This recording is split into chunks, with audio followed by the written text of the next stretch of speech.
Extremity Boys at Palaboys. Yes, ano naman kaya ang gimmick ng ating ikatlong grupo? Pakilala mo na! Mahigit 15 years na taon na ang kanilang grupo. At sila na ngayon ang makabagong henerasyon na nagpapatuloy nito. From Santa Quiteria, Caloocan City, Teatro Quirigma! It's showtime! Kami po ang mga kabataan mula sa templo ng Santa Quiteria upang magbigay ng isang malaking katwiran at mumunting katwiran. This is our show. This is our time. It's showtime!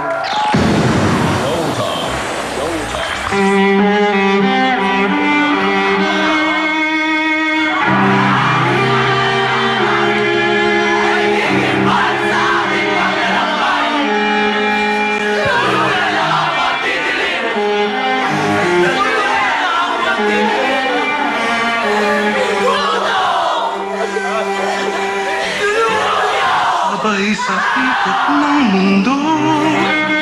Ang palawis ng tadhana ay siyang magbibigay ng dilim. Ay Pagkawat ng pamilya, mga biktima ng pagbaha.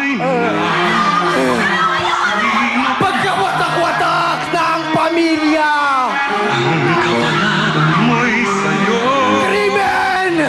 Krimen! Kanya naman. Kaguluhan sa lipunan! Gutom!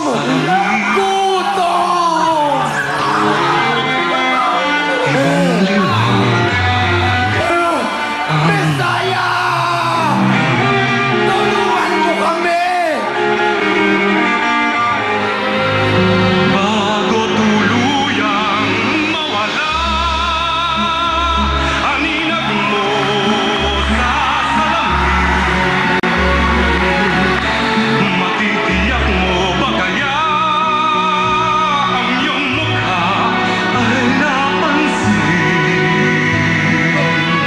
Dahil sa huling nagawa na taimtim at totoo.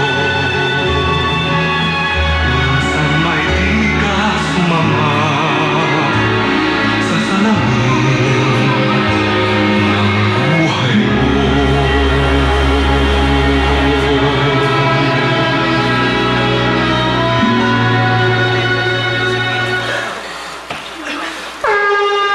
Abada ng Teatro Quirigma! Ayan, welcome to Showtime, guys! May mga madlang people tayong umiiyak kanina. Ayun, nakita ko si ate, si nanay, ayun, nakapula, umiiyak kanina, oh. Sino yung nag-intro? Sino yung intro?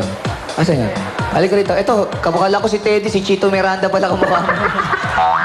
Hindi, tanong ko lang, kuya. Ano yung pinaghuhugutan nyo? Ano iniisip nyo para makuha nyo yung ganong acting at the same time? Umiiyak na iiyak kayo. Ang galing. Ano yung mga iniisip nyo? Undergo po kami ng workshop eh.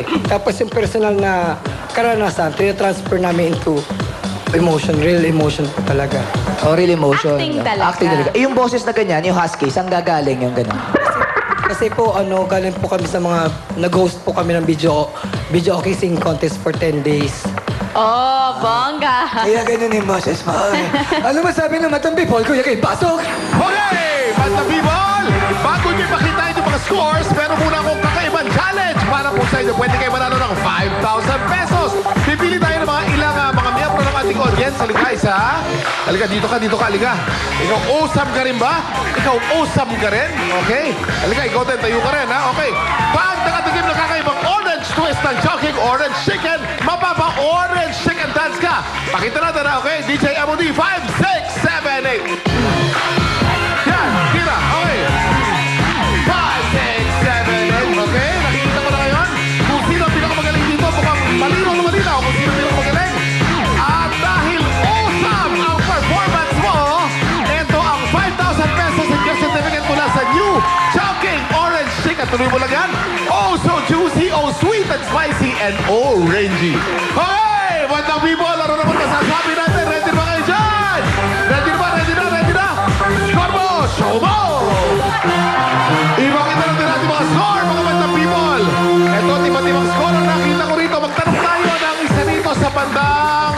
bandang, hanap tayo ng mababang score. Ito medyo 7 lang. 7, alika, 7. Bakit 7 lang ang binigay mo score? Yung mga katabi mo, mas matataas. Puro mga 10, di ba? 10, 9, ikaw 7. Bakit na iba? Kasi po pag 10 naman, there's no way to go up na. So 7 para ma-improve pa po yung performance. Anong lacking sa performance nila sa tingin mo? Kasi kakaiba yung performance nila eh. Kadalasan sayaw, kanta. Pero ito iba sabay ang bigkas. Bali yung mga ibang steps po, medyo hindi nagkasabay-sabay. Hindi sabay-sabay. Kaya 7 lang ang binigay mo. Yes, Pong. Anong tawag dyan sa akbay mo? Ito'y akbay ng isang kuya na humahanga sa isang badlang pipo na napakagaling sumagot. Napakagaling sumagot. Pero ang Napakagaling binigyan ko ng... sumagot. Ito rin ay akbay ng isang kuya na nagbibigay ng follow-up question. At tinatanong ko naman, bakit parang nakahawa ka dun sa kamay ni Ann? Bakit nag-holding hands kayo dyan? Ano yan? Kuya Oh, Kim. yun, ha? Wow. Kala ko hawa, Kuya Kim. Wala ba? Okay. Bento ka, Kuya Kim, Thank you, Kuya Kim. Ito na ang tinig ng ating mga urados. Fair. Kakaiba yung konsepto nyo. Talagang bagay for Holy Week. Yun yung masasabi ko. Talagang binagay nyo yung konsepto nyo para sa panahon ng Semana Santa ba ang Tagalog. At maganda rin yung umpisa ni Chito.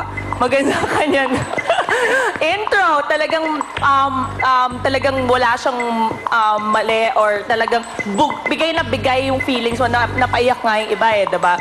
At saka, yung interpretative dance from declamation, para lang ako nasa college. Para nanonood ako ng mga interpretative dance and mga declamation. Ginawa ko rin yan nung college ako, high school. Sabon! Bukas na lang. Paghahandaan ko, nakalimutan ko na eh. Sample, di parang kay Chito. Sige na. Mamaya ka na, wait lang. Okay guys, pero